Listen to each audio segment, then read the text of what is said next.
We're starting off with a presentation this morning. Courtney Sievers with Magellan Strategies is online to report the results of our recent community survey. Courtney, are you with us this morning? Yes, thank you, commissioners. My name is Courtney Sievers. I work for Magellan Strategies. We're a public opinion research company based out of Broomfield, Colorado. Yes, we conducted the 2026 Mesa County Community Survey from June, from June 18th through July 6th of this year. We interviewed 1,227 residents that were 18 and older and living in the county. They sent a text message inviting them to participate online in that survey. Each of those text messages had a unique link inviting them to participate so that we could make sure that nothing got spread around and we could keep the survey statistically accurate. The survey also was included on the Mesa County website. And so somebody that was a resident could go to the website and click in it from the website and participate. We had 411 residents take it throughout the website, and 816 residents took it from the text message, giving us that total of 1,227. With that total of completions, we have a margin of error of 2.78% at the 97% or 95% confidence interval. And the survey is slightly weighted to represent the adult population demographics for Mesa County. I do have a map in here of the 3 county commissioner districts because the survey is broken down by those 3 districts with the results. So that is included in there for just reference.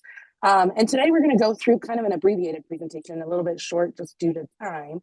But there is a longer, more in-depth presentation that I believe the county is going to share with a press release and everything that goes with that. But today we're just going to touch on some key findings and some kind of hot topics that we'd like to discuss. So just key findings overall, residents love Mesa County, but at the same time, it is softening a little bit on the edges. And what do I mean by that? We also Magellan did the 2024 Mesa County Community Survey. And so if you look at the more in-depth presentation, we do have some comparisons in there from the 2024 numbers to the 2026 numbers. And there are some very slight changes as you look through those numbers. So that's where we get that softening at the edges. However, Mesa County is still loved. Residents still love the county. Residents still believe it is a good place to live, a good place to visit. They believe their own neighborhood is a very good place to live. And they plan to stay within the next 5 years. There's no planning to change or anything like that. And so there's some key numbers as you go through some of those quality of life questions that are very, very good. High 80s, high 70s, low 80s, even that mid 80s as a good place to visit.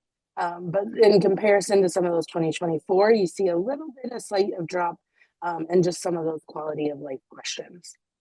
There is a deep economic and cost of living pessimism, And really what I mean by that is we have some economic questions throughout this community survey, talking about economic conditions, talking about just cost of living and wages, growth for jobs and housing, as well as population. And so you can see if you look through the more in-depth presentation and more in-depth results, that about 69% say that their current economic conditions are not satisfactory. That's a pretty high number, but that is something that's not unique to Mesa County. We're actually seeing that across the state, but 69% nonetheless.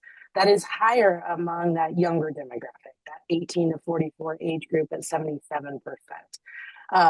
And that really ties into some of the key open-ended issues that I'll talk about here in just a minute, but that housing, cost of living, wages. 75% of residents say that jobs growth is too slow, and 47% say housing growth is too slow. However, 65% say the population is growing too fast. And so there's just a little bit of off balance there where they feel like county is adding just people faster than opportunity or attainable housing. There is some demand for fiscal accountability and feeling unheard, residents specifically talking about just the feeling that they're not being heard. However, when it comes to financial accountability, financial responsibility is definitely a top priority among residents within the county. 94% believe that a balanced budget should avoid drawing from reserves and that they feel like that is important.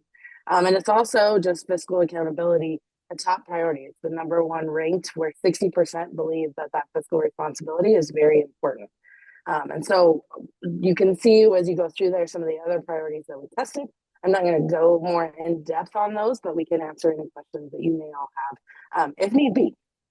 But when asked if the residents feel like the county government listens and plans ahead, only 35% of residents feel like they have a voice, and just 25% think officials understand and adapt to future opportunities. So there is some feeling there of being unheard coming through some of those more detailed questions. And as I kind of touched on that last slide, but Mesa County's economic pessimism mirrors broader mood. What I mean by that is, really compared to other community surveys across Colorado that we as Magellan have done, Mesa County residents again have that deep economic unease, but that is again not unique to Mesa County. That is really something that we're seeing across the state when we're talking about housing affordability, when we're talking about wages growth.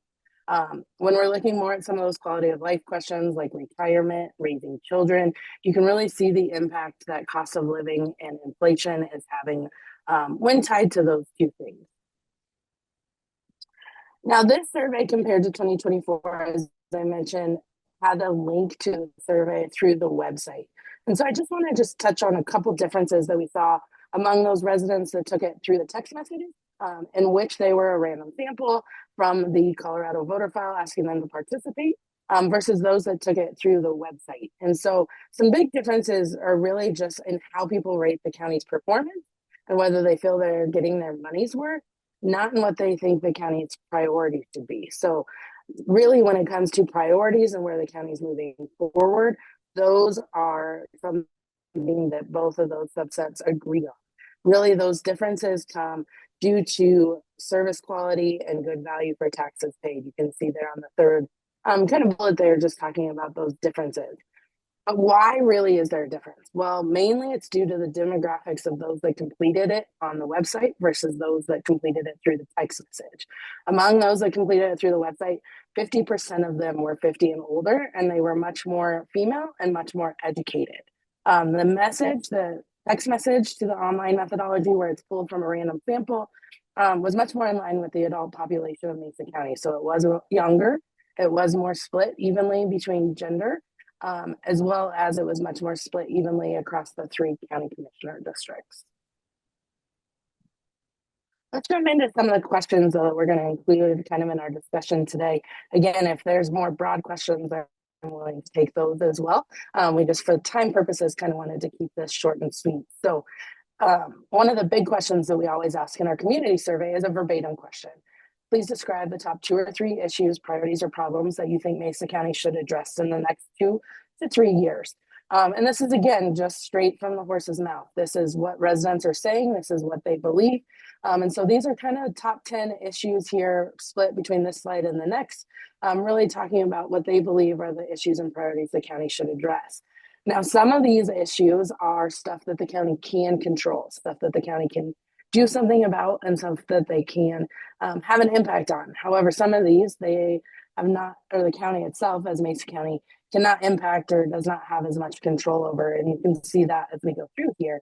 And at the end of this, I'll turn it over to staff to add some comments to this. But really, you'll see here the top 3 issues are homelessness, roads and road conditions, and housing affordability and cost of housing.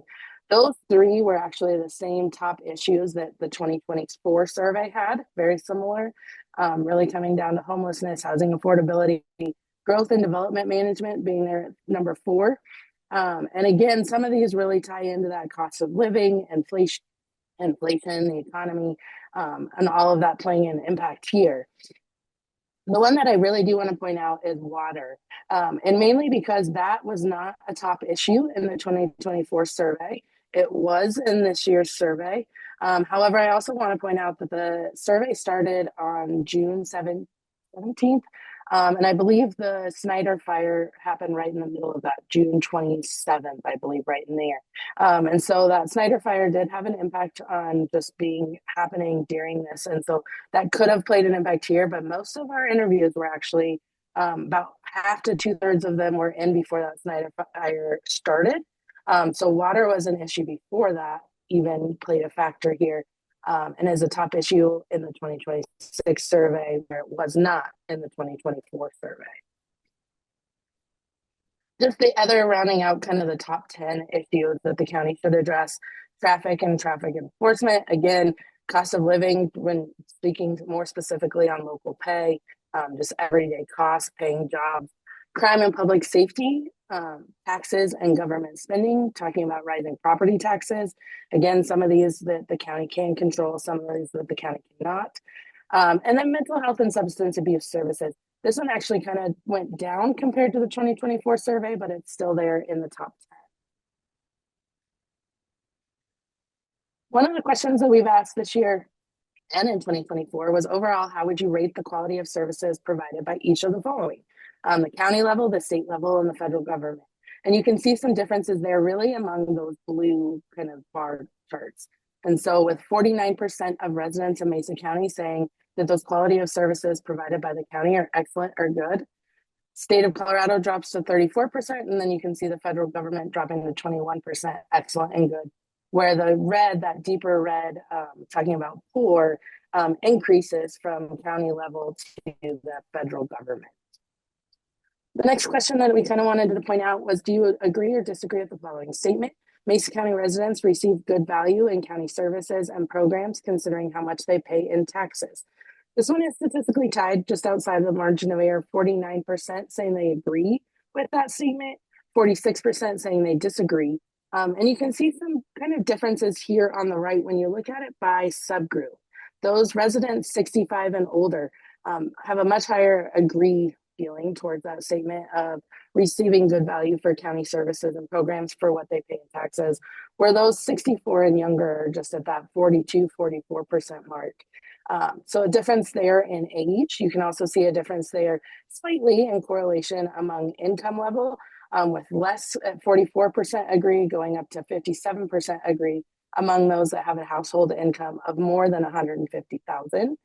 And then you can see some differences there by tenure as well as District 2, that County Commissioner District 2 being at 50% and District 1 and 3 being in the low 40s. Do you agree or disagree with the following statement? The current economic conditions in Mesa County are satisfactory. Again, I touched on this in the key findings, but 30% agreed that those economic conditions are satisfactory. 69% disagree with that statement, feeling that those conditions are unsatisfactory. And you can see, again, some big differences here, again, mainly among those seniors, with 45% agreeing with that statement, compared to those younger demographics, 18 to 44 and 45 to 64, being roughly at a quarter percentage. So some big differences there among age group. And then not surprising due to the fact that you're talking about economic conditions, but a difference there among income levels. And then really pretty similar numbers among tenure and those county commissioner districts. Compared to other counties in Colorado, how would you rate Mesa County as a place to live? 67% believe it's a better place to live than other counties. 22% believe it's a worse place to live. And this number is pretty similar to what it was in 2024. But really, you can also see among every subgroup there on the right, all of those numbers are 60% or higher, saying a better place to live, no matter what the subgroup is. We do have one question in here that we included for today's presentation, talking about the county budget. How important is it to you that Mesa County shows it is managing taxpayer money responsibly by adopting a balanced budget that does not rely on reserve funds or savings to cover regular operating expenses? 94% of residents believe that is either very or somewhat important. Among those 94%, 78% believe it is very important. And so again, that's a high number there when it comes to balanced budget and not dipping into those reserves or savings. And you can see across the board here, every subgroup except for Democrats is above 70%, with Democrats sitting right there at 69% within that margin of error. So it's really very important across the board, no matter what that subgroup is.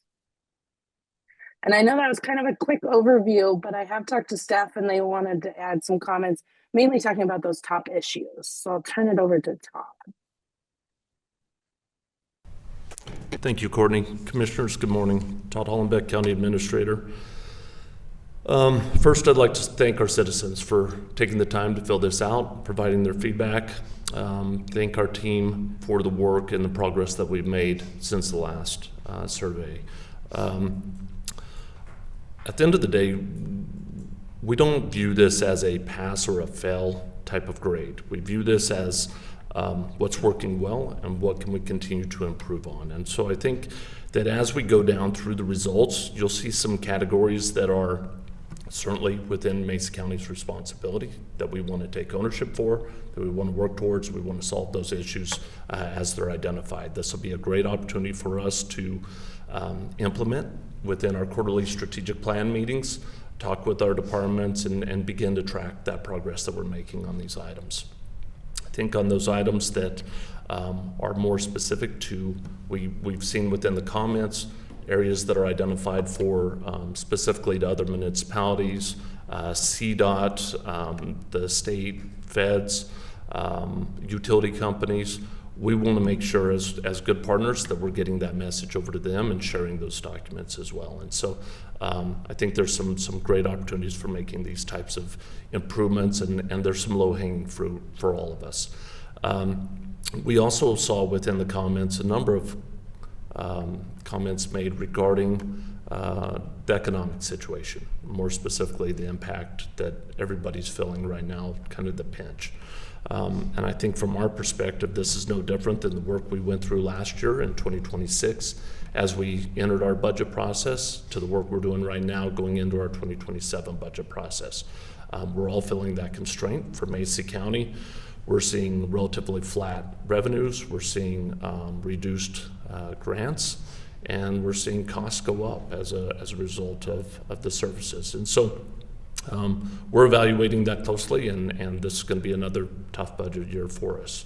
I think that as we work through all of these issues, obviously we rely heavily upon the expertise of our departments and our electeds, and we'll identify those solutions, whether it's related to this survey or more specifically to our budget, and we'll move ahead. I think the survey is a great opportunity for us to kind of track the progress that we've made. Start in 24, we do them every 2 years. 26, we'll do our next community survey in 28. But certainly thank everybody who has participated and provided their feedback. Commissioners, I'd be glad to answer any questions you may have. All right. Commissioners, do you have any questions or comments? I have no questions. Appreciate you guys doing this again. Helps us keep a pulse on the community and what they're thinking. So appreciate it, Todd. Yeah, thanks, Todd. I appreciate it. And thank you, Courtney, for the presentation.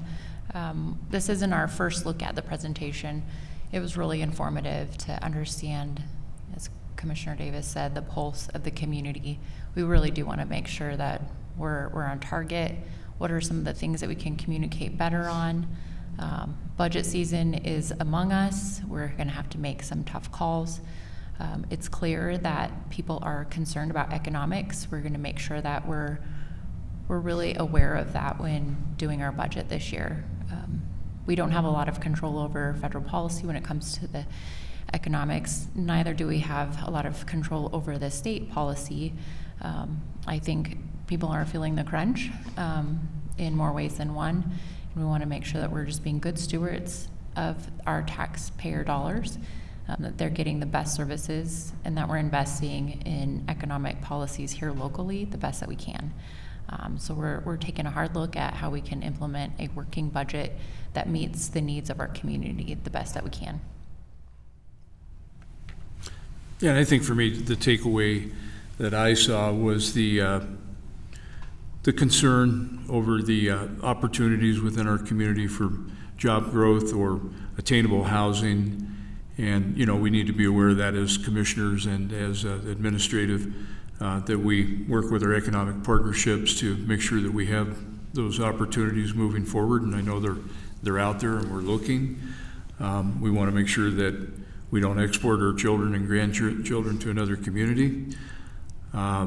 They talked about the reserves, and that was important to our community to make sure that we maintain reserves, and we are being fiscally responsible. I think it's also interesting to note that people were concerned with growth in Fruita and the Redlands area, which are not within our jurisdiction. So I think that they certainly agree, or think we were doing a relatively good job with our community development. I do think there's opportunity. This isn't up there, but I think I see a very good year for our agricultural interest in our community, and I think that's important that we continue to protect our water and infrastructure and continue in that direction. And I thank you for all the work that we've done and put into this. Commissioners, will make one last comment. This information will be available on our website, and so as the public's interested, please go out there, take a look at it, and like I said previously, it will be shared with our other community partners. I do have one more comment. We are updating currently our land development code, so if you're concerned with different aspects of how development occurs, how your neighborhood is going to grow, please engage in our community development. You can find that on our website as well. And we do have the road reporter tool, which I think is really helpful, especially figuring out what road is whose. Yep. So it might be CDOT, or it might be the city of Fruita, but you can go to the road reporter tool. You can upload any pictures there and be connected to whoever's responsible for that road. I'm a big fan of making sure that government is closest to the people that it serves, and this is just a tool to make sure that our community can make their voices heard in that way around roads. And also, I think the county only has one roundabout. Am I correct? Where's my road and bridge guys? I don't think we have, in the county, unincorporated Mesa County, we have a ton of roundabouts, so we don't have a lot of control over that. But I do understand the frustration around some of the construction projects that have been going on. And so if you're wondering who's responsible for those two, you can also use the road reporter tool as well for that. I get it. And then also, if you're wondering locally what roads are whose, you can see the county signs are green, the street signs, and oftentimes like the city of Grand Junction is blue. So that's kind of a visual, if you're in an area, that might be helpful as well. So I think that's it. All right, thank you, Todd. Thank you.